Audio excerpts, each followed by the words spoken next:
السلام عليكم ورحمة الله.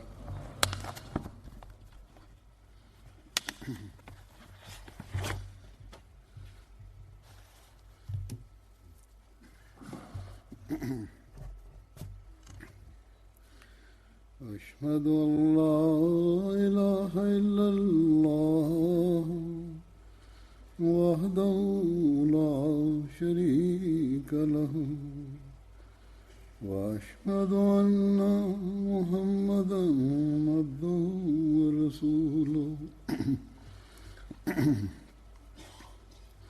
أما بعد فأعوذ بالله من الشيطان الرجيم بسم الله الرحمن الرحيم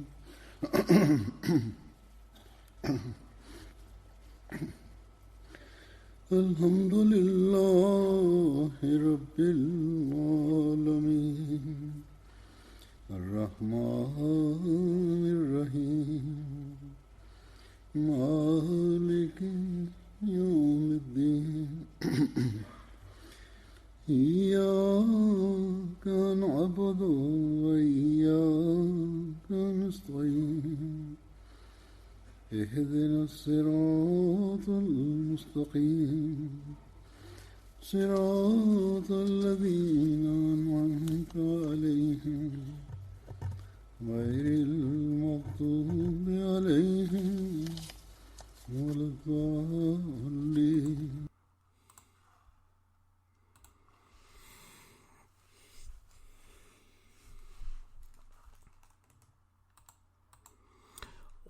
Hoy continuaré con la serie de relatos de las vidas de los compañeros Badr y del Santo Profeta sallallahu alaihi wasallam que había comenzado en el pasado.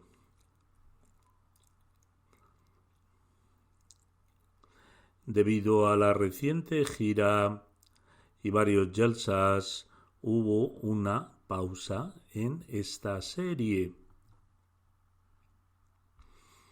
El último sermón que di sobre los relatos de las vidas de los compañeros fue el 20 de septiembre. En ese sermón mencioné a Hazrat Khubab bin Adi. Sin embargo, quedaron pendientes algunas narraciones de su vida.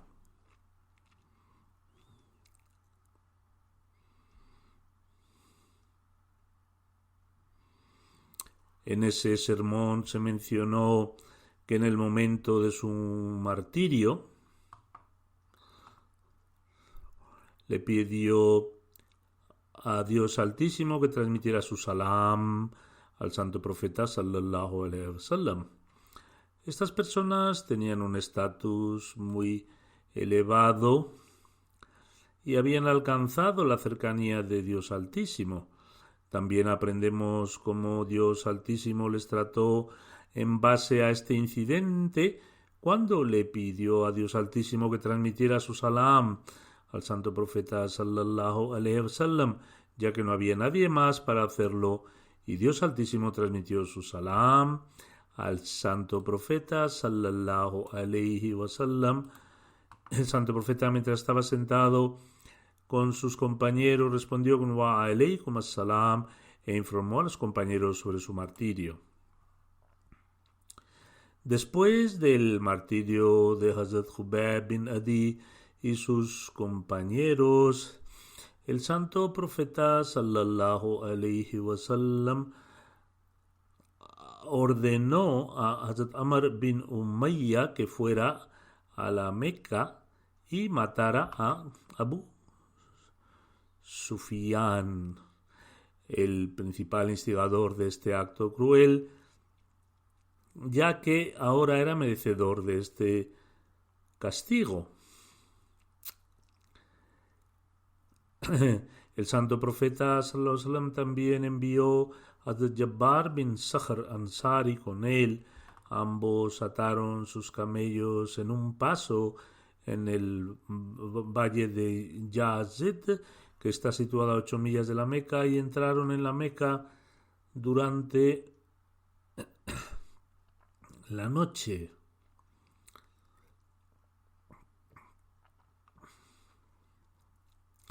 Hazrat Jabbar expresó su deseo a Hazrat Amr de realizar el tawaf, la circunvalación, la Kaaba y ofrecer 2 rak'ats de oración en la Kaaba. Hazrat Amr respondió que era costumbre de la gente de Quraysh que después de terminar su cena se sentaran en sus patios por la noche, por eso temía que les atraparan. Hazrat Jabbar respondió que inshallah, si Dios quiere, eso no sucedería.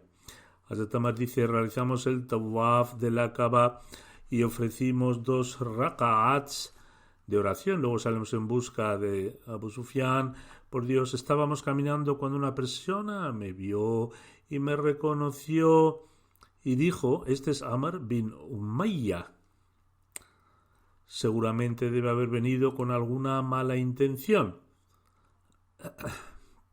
Ante esto le dije a mi compañero que se protegiera y que deberíamos partir de allí. Salimos rápidamente de allí y escalamos a una montaña. Esas personas también nos siguieron. Sin embargo, cuando llegamos a la cima de esa montaña se rindieron desmoralizados y regresaron. Luego bajamos y entramos en una cueva en la montaña, recogimos algunas piedras, las apilamos y pasamos la noche allí. A la mañana siguiente, uno de los Quraysh se acercó mientras paseaba con su caballo por esa ruta. Nos escondimos en la cueva. Pensé para mí mismo que si nos viera crearía un alboroto. Sería mejor matarlo. Hazrat Amr continuó narrando: tenía una daga que había preparado para Abu Sufyan. Clavé la daga en el pecho de esa persona y gritó tan fuerte que los mequíes también escucharon su voz. Una vez más regresé a mi lugar y me escondí. La gente rápidamente corrió hacia él mientras estaba agonizando. Le preguntaron quién le había atacado. Respondió que era Amr bin Umayya. Después de esto le sobrevino la muerte y expiró en ese mismo lugar, no pudiendo informarles dónde estábamos. En aquellos días la costumbre era de que si los enemigos se enteraban de la presencia de alguien, eran asesinados debido a la extrema enemistad entre ellos. Dado que sospechaban de que les habían visto, era posible que informaran a los demás sobre ellos, con el riesgo de ser perseguidos y muertos por los incrédulos. Antes de que algo así sucediera, actuó en defensa propia. Afirma que no pudo informarles dónde estábamos y por lo tanto lo recogimos y nos lo llevamos. Por la noche le dije a mi compañero que ahora estábamos a salvo. Partimos durante la noche para ir de la Meca a Medina y pasamos junto a un grupo que vigilaba el cuerpo de Hazrat Hubab bin Adi. Uno de ellos vio a Hazrat Amr y dijo que, por Dios, nunca he visto a nadie caminar de forma tan similar a Amr bin Umayya. Si no estuviera en Medina, diría que es Amr bin Umayya. Incluso aquí Dios Altísimo les cubrió los ojos con un velo. Continúa diciendo: cuando Hazrat Jabbar llegó al tablón de madera en el que estaba colgado Hazrat Hubab, rápidamente lo recogió y salió corriendo. Los miembros de este grupo comenzaron a seguirles. En otro relato se menciona que estaban intoxicados con alcohol. Algunos estaban borrachos, otros estaban despiertos, mientras que otros dormían y otros estaban somnolientos. Sin embargo, al no darse cuenta de su presencia, rápidamente tomaron el cuerpo y huyeron. Cuando se percataron de ello, los persiguieron hasta que Hazrat Jabbar llegó a un arroyo que fluía rápidamente cerca del monte Yazil y arrojó esta tabla de madera al arroyo. El grupo de hombres que los perseguía también llegó allí. Sin embargo, Dios Altísimo hizo que esta tabla de madera permaneciera oculta a la vista de los incrédulos y no pudieron encontrarla. Hazrat Amr dice: le dije a mi compañero Hazrat Jabbar que debería abandonar este lugar y viajar en su camello. Frenaré a estas personas que te están persiguiendo. Hazrat Amr dice: entonces comencé a caminar hasta el monte Yajnan, que se encuentra a una distancia de 25 millas de la Meca. Me refugié en una cueva y salí de la cueva hasta llegar al área de Arj, que está a una distancia de 78 millas de Medina. Continúa diciendo: luego seguí caminando hasta llegar al área de Naqi, que está a una distancia de aproximadamente 60 millas de Medina. Allí vi a 2 hombres de entre los idólatras de Quraysh que fueron enviados a Medina en calidad de espías por los Quraysh. Les dije que debían dejar las armas al ser evidente que habían venido a espiar. No aceptaron. Estalló una pelea.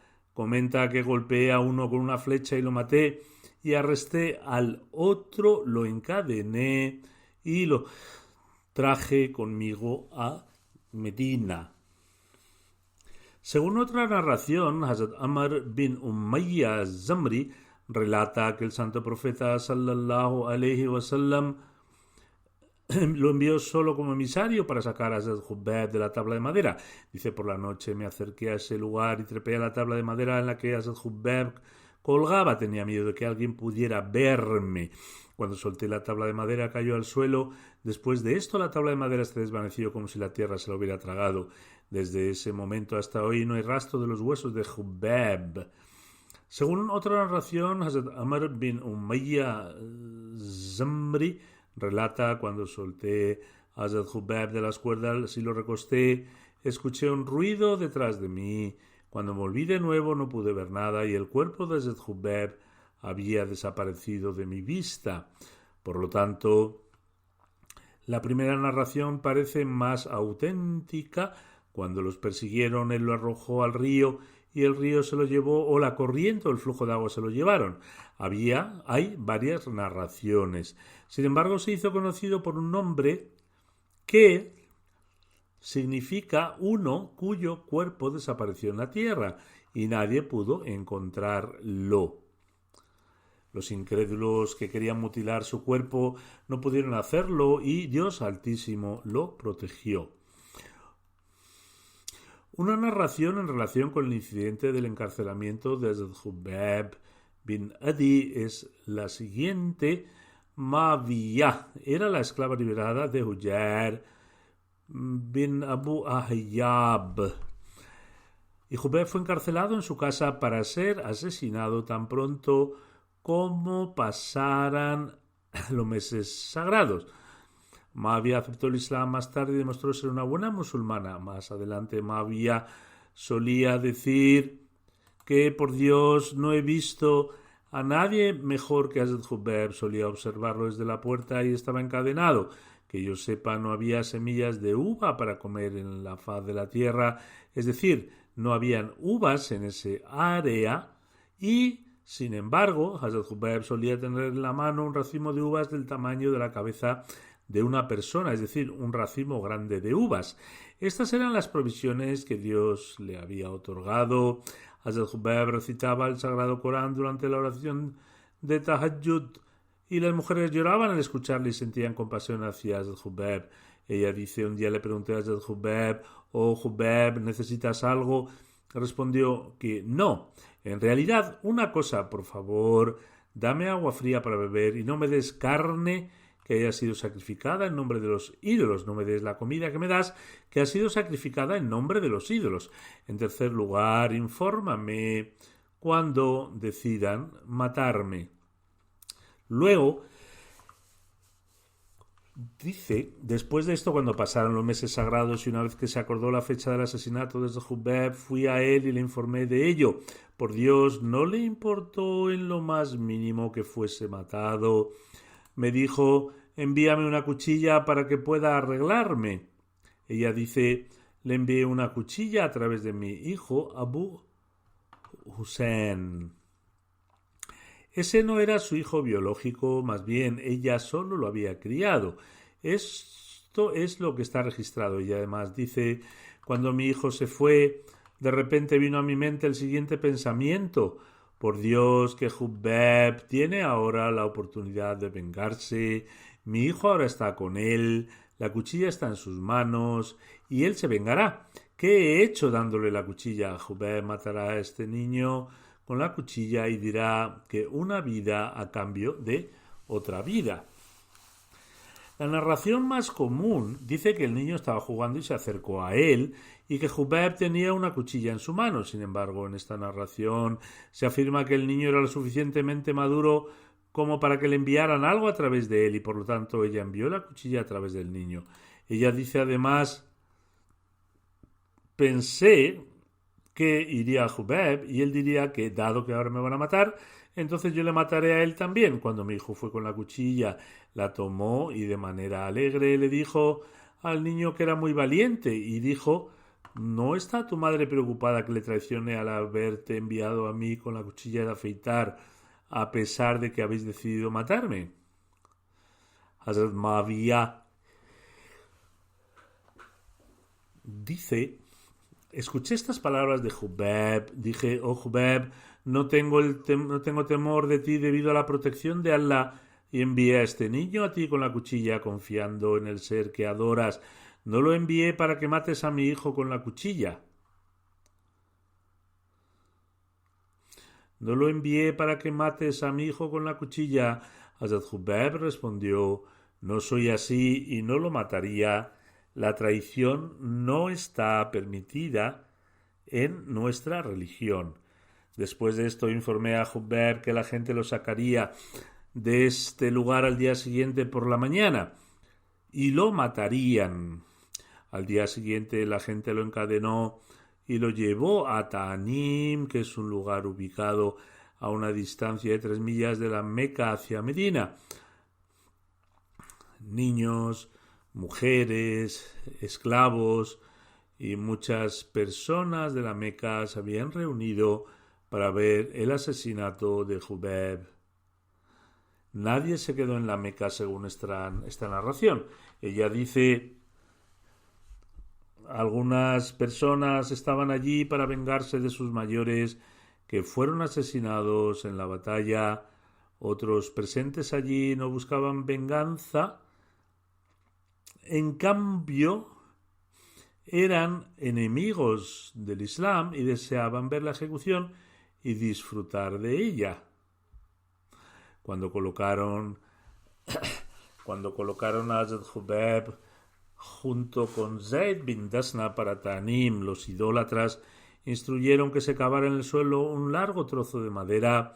Cuando trajeron a Jubeb cerca de esta madera que estaba clavada en el suelo, pidió permiso para ofrecer 2 rak'ats de oración. Le permitieron hacerlo. Jubeb ofreció 2 rak'ats de oración voluntaria breves y no las prolongó en absoluto. Todos los detalles mencionados en esta narración fueron relatados por esta mujer, según la relación que acaba de presentarse con referencia a Ibn Sa'd. Ma'avia era una esclava liberada de Hujair bin Ilhab, en cuya casa Jubeb fue retenido como prisionero.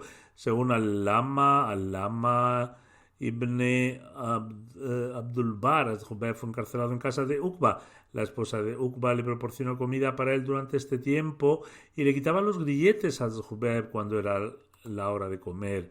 Allama Ibn Asir Jazvi escribe, Jubeb fue el primero entre los compañeros que fueron crucificados por la causa de Dios Altísimo, es decir, estaba atado a un trozo de madera excavado en el suelo y posteriormente, tras ser atado, fue martirizado. El segundo Jalifa radiyallahu anhu ha escrito sobre el incidente del martirio de Hazrat Jubeb.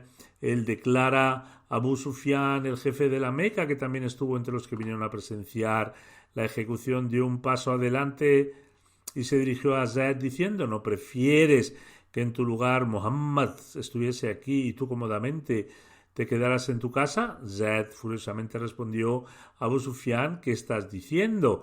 Por Dios, preferiría morir si incluso una espina fuese a dañar el pie del mensajero de Dios en las calles de Medina. Abu Sufyan estaba muy asombrado por esta respuesta de gran devoción y miró a Zayd con total asombro y murmuró: Dios es testigo de que nadie ama a ningún ser humano tanto como los compañeros de Muhammad sallallahu alayhi wasallam le aman a él. Este era el estándar de amor y devoción de los compañeros hacia el santo profeta sallallahu alayhi wasallam. Estaban dispuestos a sacrificar sus vidas por él.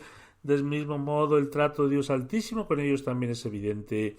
En el momento de su martirio, sus últimas palabras fueron: Mientras muera como mártir en el camino de Dios Altísimo, no me importa de qué lado caiga después de ser martirizado, tanto si caigo hacia la derecha, como si caigo hacia la izquierda, como si lo hago hacia adelante, como si lo hago hacia atrás. Estoy dando mi vida por Dios Altísimo. Tales eran sus estándares de amor y devoción antes de ser martirizado. El único deseo que expresó era ofrecer las oraciones voluntarias ante su Señor. También deseaba que enviaran sus saludos de paz, el salam al santo profeta sallallahu alaihi wasallam, y Dios Altísimo también cumplió ese deseo. Él amaba tanto al santo profeta sallallahu alaihi wasallam que le era insoportable incluso imaginar que su vida fuese perdonada a cambio de que una espina se clavara en los pies del santo profeta. Le preocupaba inmensamente la más mínima aflicción sobre el santo profeta sallallahu alaihi wasallam y nunca se preocupó por su propia vida. Por esta razón pudieron obtener el placer y la aceptación de Dios Altísimo. El siguiente compañero a mencionar es Abdullah bin Ubay bin Salul. Hazrat Abdullah era de Banu Auf, una rama de la tribu Hazraj de Ansar. Era el hijo del jefe de los hipócritas. Abdullah Ubay bin Salul fue un sincero, leal y devoto compañero del santo profeta sallallahu alaihi wasallam. El nombre de su madre era Khawla bint Munzir. Su nombre durante los días de la ignorancia era Hubab.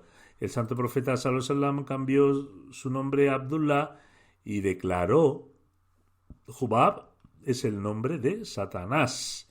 Salul era el nombre de la abuela paterna de Abdullah bin Ubay, el jefe de los hipócritas, y pertenecía a la tribu Judá.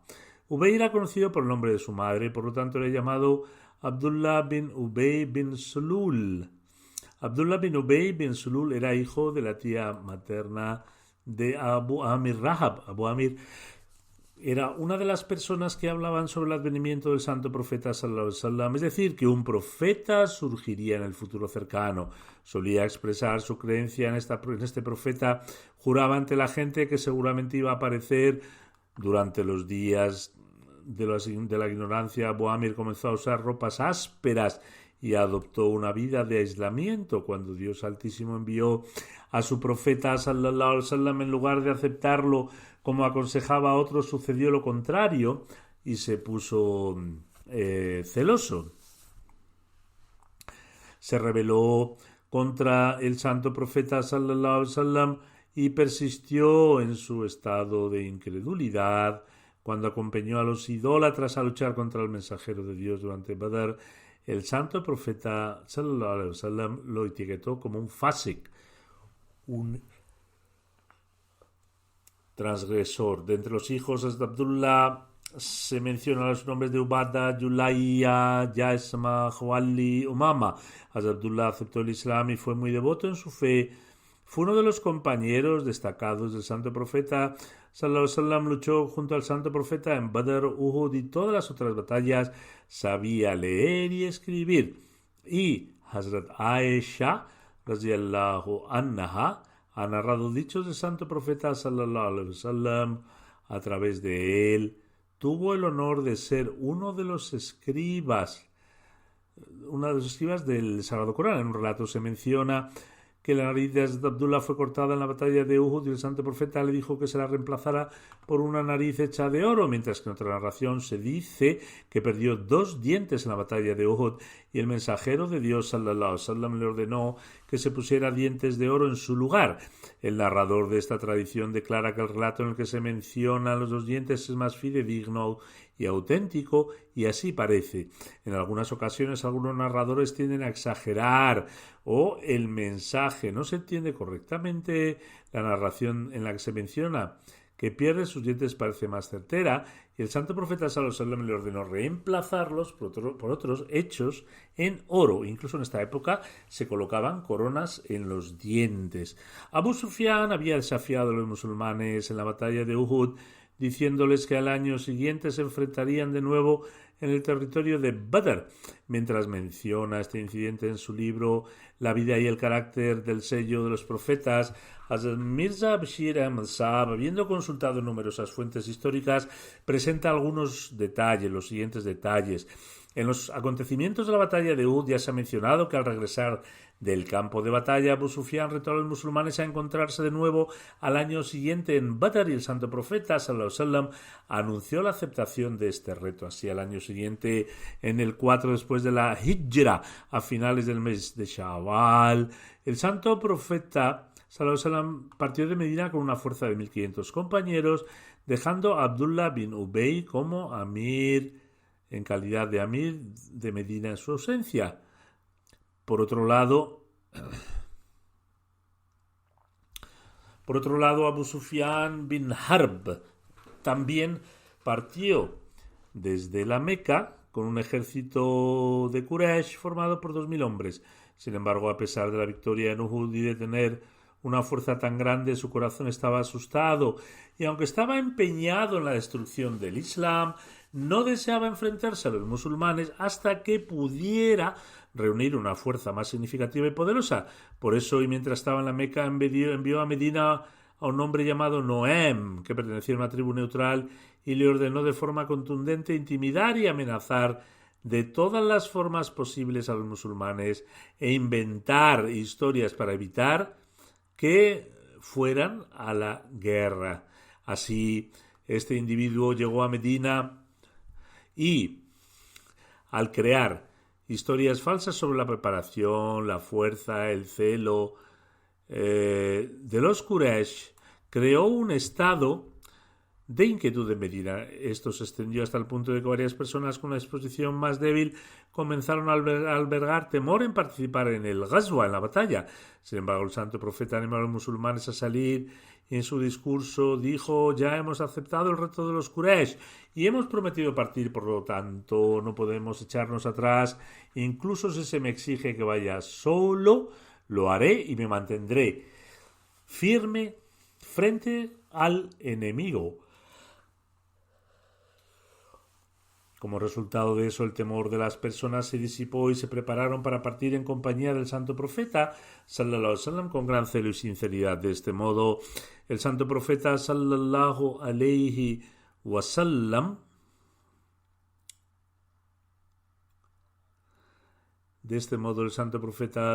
wasallam partió de Medina con 1500 compañeros y en el extremo opuesto, Abu Sufyan partió de la Meca con sus 2000 guerreros. Sin embargo, el poder de Dios fue tal que los musulmanes llegaron a Badr de acuerdo con su promesa, pero el ejército de los Quraysh salió a cierta distancia y luego se retiró a la Meca. Parece ser que cuando Abu Sufyan se enteró del fracaso de Noem, la persona que fue enviada para desmoralizar a los musulmanes, y supo que los musulmanes habían salido para aceptar el reto de la batalla, tuvo miedo y después de haber viajado cierta distancia se retiró con su ejército amonestándoles. Este año la hambruna es muy severa y las personas están teniendo dificultades económicas, por lo tanto no es aconsejable luchar en este momento. Atacaremos Medina cuando estemos mejor preparados y tengamos opulencia. El ejército musulmán permaneció en Badr durante 8 días. Además, se celebraba una feria anualmente a principios de Zulqa'dah. Durante la feria, muchos compañeros se dedicaron al comercio y obtuvieron ganancias significativas. De hecho, en esta empresa comercial de 8 días, multiplicaron su capital inicial al doble.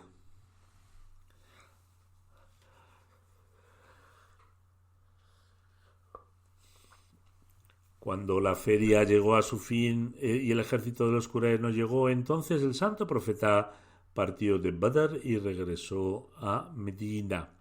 Los Quraysh regresaron a la Meca y comenzaron a prepararse para un ataque contra Medina. Este Ghazwa, la batalla, se conoce como Ghazwa Badrul Moid. Abdullah fue martirizado el 12 después de la Égira, en la batalla de Yamama, en la época de Hazrat Abu Bakr. Existe una narración de Sahih Bukhari sobre el padre de Hazrat Abdullah bin Ubay bin Sulul. Hay algunos relatos que quizá no están directamente relacionados, sin embargo los presento porque así uno puede adquirir una comprensión de la historia islámica. Hazrat Umar bin Zaid relata que en una ocasión el santo profeta sallallahu alaihi wasallam se montó en un burro sobre el cual se había colocado un trozo de tela hecha por fatak. El santo profeta sentó a Hazrat Usama bin Zaid detrás de él y se fueron a visitar al Sa'd bin Ubada, que estaba enfermo y residía en el barrio de Banu Haris bin Khazraj. Este incidente ocurrió antes de la batalla de Badr. Hazrat Usama relata que mientras que viajaban, pasaron por una reunión en la que también estaba Abdullah bin Ubay bin Sulul. En ese momento él no se había hecho musulmán y ni siquiera había aceptado el Islam para ocultar su hipocresía. En esa reunión había algunos mushrikin, idólatras, judíos y musulmanes. Todos ellos se encontraban sentados juntos en esta reunión y Hazrat Abdullah bin Rawaha también se encontraba entre ellos. Cuando el polvo levantado por el animal cayó sobre los presentes, Abdullah bin Ubay bin Sulul se cubrió su nariz y dijo, quizá dirigiéndose al santo profeta sallallahu alaihi wasallam, no arroje polvo sobre nosotros. El santo profeta sallallahu alaihi wasallam le ofreció su salam y se bajó del animal. El santo profeta les invitó hacia Dios y le recitó el santo Corán. Abdullah bin Ubay bin Sulul respondió, no hay nada mejor que lo que dices. O quizá dijo, no hay nada mejor que puedas decir. El significado depende, por supuesto, de cómo se tradujo del texto original. Se debe consultar la fuente original para determinar exactamente cuáles fueron sus palabras. En cualquier caso, dijo, aunque sea verdad que no hay nada mejor que lo que dices, sin embargo, no vengas a nuestra reunión para interrumpirla. Regresa de donde has venido y predica a los que vengan hacia ti. Al escuchar esto, Abdullah bin Rawaha dijo, oh profeta de Dios, debes venir a nuestras reuniones y recitarnos porque lo disfrutamos enormemente. En consecuencia, los musulmanes, idólatras y judíos comenzaron a pelearse entre ellos y estuvieron a punto de atacarse los unos a los otros, pero el santo profeta sallallahu alaihi wasallam les tranquilizó y les aconsejó. Finalmente se detuvieron y el santo profeta sallallahu alaihi wasallam montó en su animal y partió y llegó junto a Hazrat Sa'd bin Ubada. El santo profeta sallallahu alaihi wasallam le preguntó, oh Sa'd, ¿has escuchado lo que Abu Hubab me ha dicho? El santo profeta se refería a Abdullah bin Ubay. El santo profeta sallallahu alaihi wasallam relató todo el incidente. Hazrat Sa'd bin Ubada respondió, oh profeta de Dios, perdónale y pasa por alto este acto suyo. Juro por él, quien te ha revelado este libro, que Dios Altísimo ha establecido ahora la verdad aquí.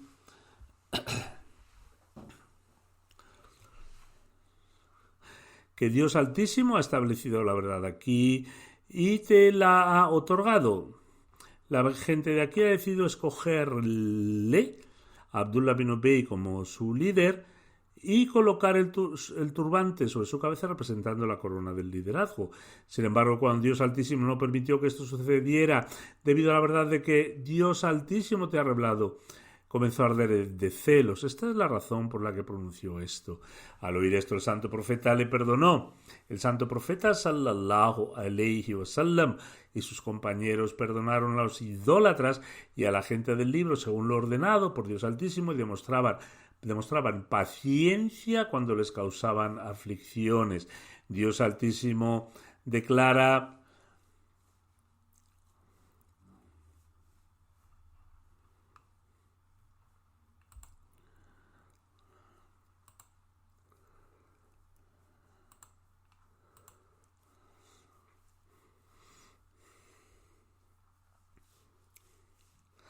y ciertamente oiréis muchas cosas perniciosas de parte de quienes recibieron el libro antes que vosotros y de quienes asocian a Dios otras divinidades.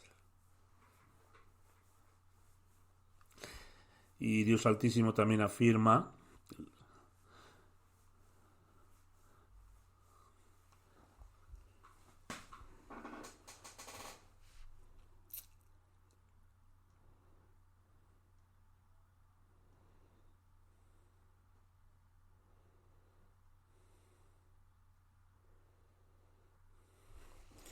muchos del pueblo del libro desearían, por la mera envidia que sienten sus almas, convertiros en incrédulos después de que habéis creído tras habérseles hecho evidente la verdad. Mas perdonadlos y alejaos de ellos hasta que Alá traiga su decreto. En verdad, Alá tiene el poder de hacer todo lo que le place. De hecho, el santo profeta sallallahu alaihi wasallam consideraba el perdón como el recurso más apropiado, tal como Dios Altísimo lo había ordenado que hiciera, pero al final Dios Altísimo le concedió permiso al santo profeta cuando se enfrentó a ellos en Badr. Dios Altísimo hizo que algunos de los líderes prominentes entre los incrédulos de Quraysh murieran, y fue entonces cuando Abdullah bin Ubay bin Sulul y otros idólatras comenzaron a afirmar que esta era en verdad una comunidad excepcional. Posteriormente juraron el pacto de iniciación al santo profeta. Al adherirse al Islam se convirtieron en musulmanes. Sin embargo, su aceptación del Islam se debió únicamente al miedo, porque se dieron cuenta de que los musulmanes habían ganado la batalla de Badr. Como he mencionado, algunas de las narraciones pueden no tener ningún vínculo directo, sin embargo las menciono para que también podamos desarrollar una comprensión de los acontecimientos históricos de esta época. Hazrat Mirza Bashir Ahmad Sahib tiene más detalles relacionados con el personaje de Abdullah bin Ubay bin Sulul. El santo profeta sallallahu alaihi wasallam reunió a los musulmanes con motivo de la batalla de Uhud y pidió su consejo con respecto a este ataque de los Quraysh. Preguntó si debían permanecer en Medina o luchar afuera de la ciudad contra el enemigo. Abdullah bin Ubay bin Sulul, que en realidad era un hipócrita, pero que después de la batalla de Badr se había convertido en musulmán aparentemente, también formaba parte de esta reunión consultiva, y esta fue la primera ocasión en la que el santo profeta sallallahu alaihi wasallam le invitó a participar en la consulta. Antes de comenzar a recibir consultas, el santo profeta sallallahu alaihi wasallam mencionó el ataque de los Quraysh y sus sangrientas intenciones. Entonces el santo profeta dijo: anoche en mi sueño vi una vaca y también vi que la punta de mi espada se había roto. Entonces vi que la vaca estaba siendo sacrificada y también vi que había puesto mi mano en una cota de malla segura y fuerte. También se ha relatado en una narración que el santo profeta sallallahu alaihi wasallam dijo: vi que estaba montado sobre el lomo de un carnero. Los compañeros le preguntaron a un mensajero de Allah sallallahu alaihi wasallam cómo ha interpretado este sueño. El santo profeta sallallahu alaihi wasallam respondió: he interpretado que la matanza de la vaca significa que algunos de mis compañeros serán martirizados, y la rotura de la punta de mi espada parece una indicación hacia el martirio de alguien de entre mis parientes, o quizá yo mismo sufriré dificultades en esta campaña. En cuanto a poner mi mano sobre una cota de malla, interpreto que para evitar este ataque es más apropiado que permanezcamos en Medina. El santo profeta sallallahu alaihi wasallam interpretó el sueño de montarse sobre un carnero como que simbolizaba que el líder del ejército Quraysh, es decir, su abanderado, por voluntad de Dios, sería asesinado a manos de los musulmanes. Después de esto, el santo profeta sallallahu alaihi wasallam buscó el consejo de sus compañeros en cuanto a lo que debería hacer en el estado actual de las cosas, al sopesar los pros y los contras de la situación en cuestión, y tal vez influenciados por el sueño del santo profeta, algunos de los prominentes compañeros opinaron que era más apropiado permanecer en Medina y luchar. Abdullah bin Ubay bin Sulul, jefe de los hipócritas, propuso lo mismo. El santo profeta sallallahu alaihi wasallam también prefirió esta propuesta y dijo: parece más beneficioso para nosotros permanecer en Medina y luchar contra ellos. Sin embargo, la mayoría de los compañeros, y especialmente aquellos jóvenes que no habían participado en la batalla de Badr y que estaban inquietos por recibir la oportunidad de servir a la religión por medio de su propio martirio, insistieron con mucha fuerza en que debían salir de la ciudad y luchar en un campo abierto. Este grupo presentó su opinión con tal persistencia que al ser testigo de su fervor, el santo profeta sallallahu alaihi wasallam aceptó su propuesta y decidió que los musulmanes lucharían contra los incrédulos en un campo abierto. Después de la oración del viernes, el santo profeta sallallahu alaihi wasallam instó públicamente a los musulmanes a alcanzar la recompensa espiritual a través de la yihad en el camino de Dios, participando en esta batalla. Después el santo profeta sallallahu alaihi wasallam se retiró a su residencia, donde se ató sus turbantes, se puso su equipo y se puso sus armas con la ayuda de Hazrat Abu Bakr de Atumar y salió en nombre de Dios Altísimo. Sin embargo, durante este tiempo, debido a la amonestación de Saad bin Muaz, jefe de la tribu Aus, y otros prominentes compañeros, el grupo de jóvenes comenzó a darse cuenta de su error, en el sentido de que no deberían haber insistido en su propia opinión en oposición a la del mensajero de Dios, y la mayoría de ellos ahora estaban inclinados al remordimiento. Cuando esta gente vio al santo profeta sallallahu alaihi wasallam venir con sus armas, vestido con su armadura y su casco, su arrepentimiento creció aún más. Dijeron al unísono: «Oh mensajero de Dios, hemos cometido un error al insistir en nuestra propia opinión sobre la suya. Debe emplear la estrategia que considere más apropiada. Con la voluntad de Dios será una bendición». El santo profeta sallallahu alaihi wasallam dijo con mucho énfasis: No le conviene a un profeta de Dios ponerse su armadura y luego dejarla en el suelo antes de que Dios emita un veredicto. Salid pues en nombre de Dios, y si sois pacientes, estad seguros. Salid pues en nombre de Dios, y si sois pacientes, estad seguros de que el socorro de Dios Altísimo estará con vosotros.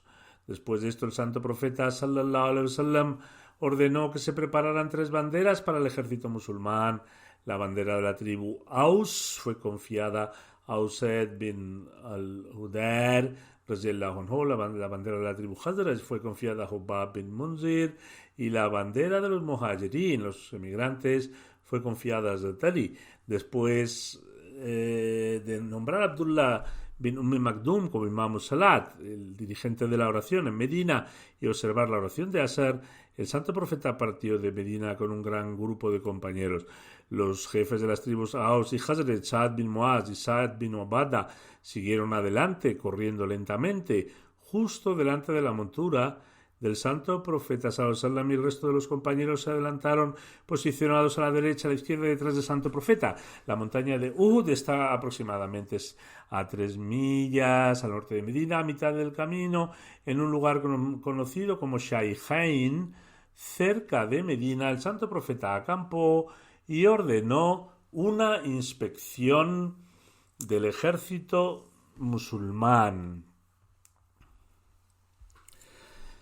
Los menores que habían llegado en su afán de participar en la yihad fueron devueltos. En consecuencia, Abdullah bin Umar, Usama bin Zaid y Abu Said Khudri, entre otros, fueron devueltos. Rafi' bin Khadij también tenía la misma edad que estos niños, pero poseía una gran habilidad en tiro con arco. Debido a esta cualidad suya, su padre intercedió en su favor ante el santo profeta sallallahu alaihi wasallam para que se le permitiera participar en esta yihad. Cuando el santo profeta sallallahu alaihi wasallam dirigió su vista hacia Rafi tomó una posición firme, similar a los guerreros, para que pudiera parecer fuerte y alto. Como tal, este plan tuvo éxito y el santo profeta sallallahu alaihi wasallam le concedió permiso para seguirles. Al enterarse de esto, otro niño llamado Samara bin Jundub, a quien se había ordenado regresar, se dirigió a su padre y le dijo: si a Rafi se le ha concedido permiso, entonces yo también debería combatir, porque soy más fuerte que Rafi y puedo derrotarlo en un combate de lucha libre. El padre se alegró mucho de la sinceridad de su hijo. Tanto el padre como el hijo se presentaron ante el santo profeta, y el padre presentó el deseo de su hijo. El santo profeta sallallahu alaihi wasallam sonrió y dijo: muy bien, que Rafi y Samara luchen entre sí para que podamos determinar quién es el más fuerte de los dos. Así el combate tuvo lugar. Samara se apoderó de Rafi y lo arrojó al suelo en un instante. El santo profeta sallallahu alaihi wasallam concedió a Samara el permiso para ir también, y este niño inocente estaba encantado. Al llegar la noche, Bilal dio el azán, la llamada a la oración, y todos los compañeros ofrecieron la salat detrás del santo profeta sallallahu alaihi wasallam. Luego los musulmanes acamparon en este mismo lugar para pasar la noche. El santo profeta sallallahu alaihi wasallam designó a Muhammad bin Maslama para organizar la vigilancia durante la noche. Junto con un grupo de 50 compañeros, rodeó al ejército musulmán y permanecieron de guardia toda la noche. Al día siguiente, el 15 de Shawwal del año 3, después de la Hijra, el 31 de marzo del 624, un sábado, antes de amanecer, el ejército musulmán marchó al frente ofreciendo su salat de camino.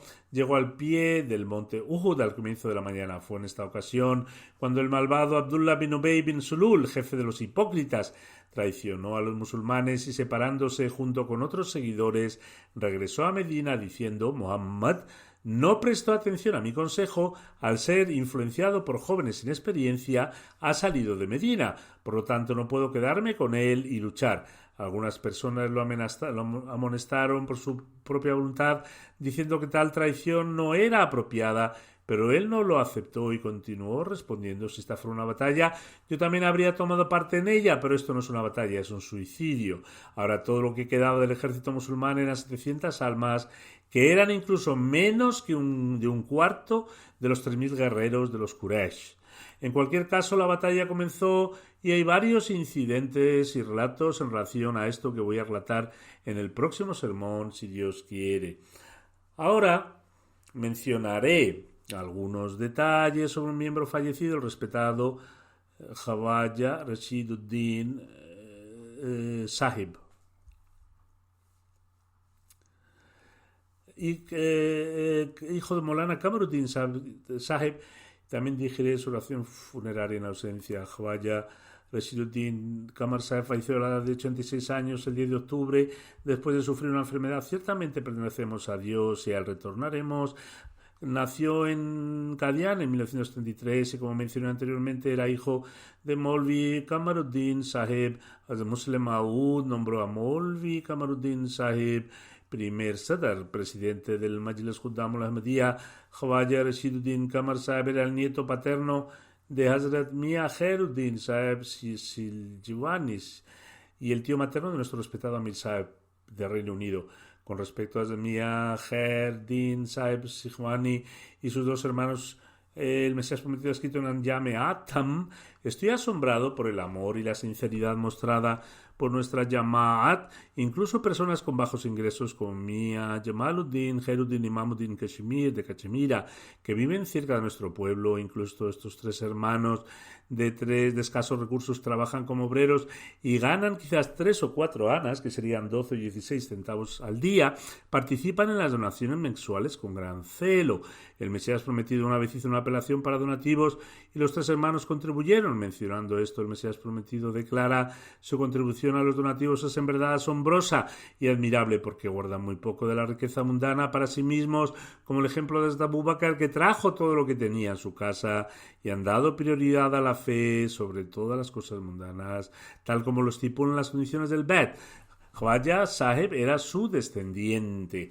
Después de la partición, el difunto sirvió en las fuerzas aéreas de Pakistán por un corto tiempo y luego se trasladó al Reino Unido en 1958 y trabajó en British Airways durante 33 años. Puesto que tenía una gran pasión por servir a la Jamaat, se encargaba de que sus turnos fueran de noche durante su trabajo para que pudiera servir a la Jamaat durante el día. Pasó casi toda su vida sirviendo a la Jamaat y lo hizo en varios puestos. El difunto tuvo la oportunidad de servir como el primer Qaed del Majlis Khuddam al-Ahmadiyya del Reino Unido y trabajó como tal durante 7 años. En ese momento, todas las organizaciones auxiliares del Khuddam al-Ahmadiyya alrededor del mundo estaban bajo la sede central y Khawaja Sahib fue el primer Qaed para el Reino Unido. Khawaja Sahib también tuvo la oportunidad de servir como secretario general, secretario de finanzas, secretario Rishtanata, secretario Amure Ama, secretario Naib Fajal Saga, etc. Khwaja Sahib era un hombre de muchas cualidades, tenía un gran amor por el califato y mostraba un gran respeto por los ancianos de la Jamaat, los misioneros y los funcionarios de la Jamaat. Era una persona extremadamente piadosa, muy regular en ofrecer su oración del Tahajjud, en sus oraciones congregacionales y en sus contribuciones a Sadqa. Era muy sociable, cuidaba a los pobres, mostraba gran compasión por los niños y mostraba respeto por todos, jóvenes y ancianos, por igual, y era muy devoto de la oración. El difunto era Musi, por la gracia de Dios Altísimo, y deja atrás su esposa, un hijo y 2 hijas. También tiene una hermana y 3 hermanos. Uno de sus nietos maternos, Qasid Muin, que es misionero de la Jamaat y actualmente trabaja en la MTA y Al-Hakam. Qasid Muin Sahib escribe: cada fin de semana íbamos a casa de nuestro abuelo y nos quedábamos allí. Por lo tanto, cada semana tenía la oportunidad de verlo de cerca. Durante mi infancia, a menudo dormía en su habitación y observé que él siempre ofrecía nawafil antes de dormir. Él ofrecería estos nawafil de la manera más bella y pacífica. Siempre se despertaba para la oración de Tahajjud por la mañana y también nos despertaba para la oración de Fajr. Escribe además: siempre le vi extremadamente compasivo y tenía una personalidad muy angelical. Nunca solía regañarnos. Sin embargo, recuerdo que una vez que me regañó durante el tiempo del 4º califa por mi inocencia, ya que le pregunté una vez sobre el próximo califa y quién sería. Sobre esto mi abuelo me regañó y me explicó que no dijera estas cosas así desde mi infancia. Esto me enseñó una gran lección sobre el verdadero estatus del califato. El difunto tenía una extraordinaria relación de lealtad con el califato y me escribía regularmente durante los últimos días de su enfermedad. También vino a visitarme unos días antes de esta gira. Le habían diagnosticado cáncer y tuvo que pasar por un tratamiento y una enfermedad muy dolorosas, pero lo soportó con mucha paciencia y firmeza y me lo explicó todo con gran determinación. Que Dios Altísimo le conceda su perdón y misericordia y le conceda la compañía de sus seres queridos y también permita a sus hijos y a su futura progenie continuar con sus buenas obras.